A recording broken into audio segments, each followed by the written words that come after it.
Assalamualaikum warahmatullahi wabarakatuh. Perkenalkan, saya Gina Ardillah, NIM 416.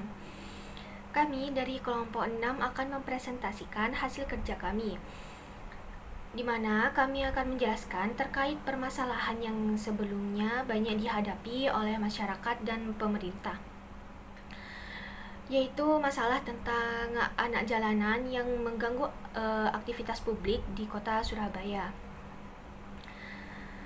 Berdasarkan data hasil kajian sebelumnya menunjukkan bahwa mayoritas dari mereka berasal dari keluarga yang kurang dan tidak mampu secara ekonomi. Bahkan banyak dari masyarakat yang memiliki pemahaman yang rendah terhadap arti pentingnya anak, komitmen dan tanggung jawab orang tua yang masih terbilang rendah. Hal tersebutlah yang menjadi salah satu penyebab keterlantaran pada anak. Permasalahan pada anak jalanan memiliki lingkup dan cakupan yang saling memengaruhi jika kebutuhan dan hak yang tidak terpenuhi. Jika hak anak dan kebutuhan anak tidak terpenuhi, maka kesejahteraan seorang anak akan sangat terganggu. Untuk penjelasan selanjutnya akan dilanjutkan oleh rekan saya. Assalamualaikum warahmatullahi wabarakatuh. Saya Aiswarya Cahyo Kamil dengan NIM 2304067436 akan melanjutkan penjelasan mengenai kebijakan penanganan anak jalanan di Kota Surabaya. Kebijakan yang diberlakukan untuk penanganan anak jalanan diberi nama Operasi Simpatik. Ada beberapa tahap yang dilaksanakan, yaitu yang pertama penertiban, yang kedua seleksi, ketiga stimulus, keempat pembinaan, dan yang terakhir yaitu rehabilitasi sosial.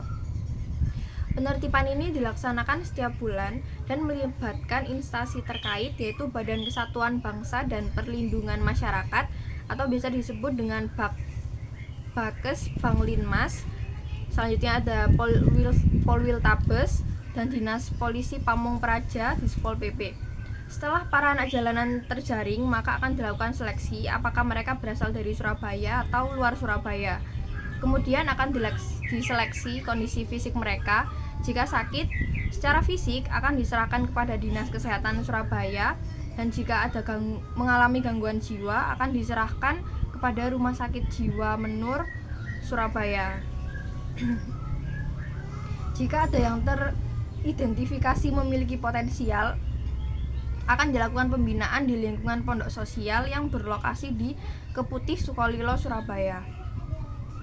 Sebelum dilakukan pembinaan, para anak jalanan diberi stimulus, yaitu sejumlah uang untuk pembinaan. Dalam kegiatan pembinaan dinas sosial, mereka bekerja sama dengan lembaga pembinaan seperti kursus montir, mengemudi, menjahit, memasak, dan lainnya. Selanjutnya, dilakukan rehabilitasi sosial di mana para anak jalanan akan dikembalikan pada keluarganya dan diharapkan dengan keterampilan yang telah dimiliki bisa menjadi bekal bagi mereka untuk menjalani kehidupan seperti anak atau para remaja pada umumnya.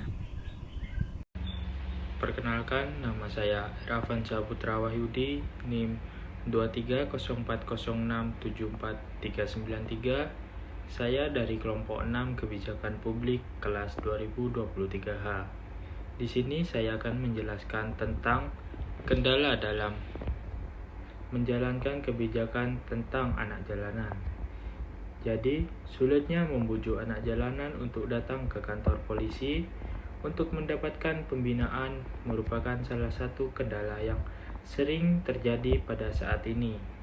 Hidup di jalanan berarti kebebasan bagi anak jalanan, karena mereka bisa hidup bebas tanpa ada hukum yang membatasi kebebasan mereka. Demikian, terima kasih. Baik, saya Lurin Suci Azara dengan NIM akhir 422. Di sini saya akan menyampaikan beberapa alternatif rekomendasi kebijakan untuk penyelesaian masalah anak jalanan di Kota Surabaya.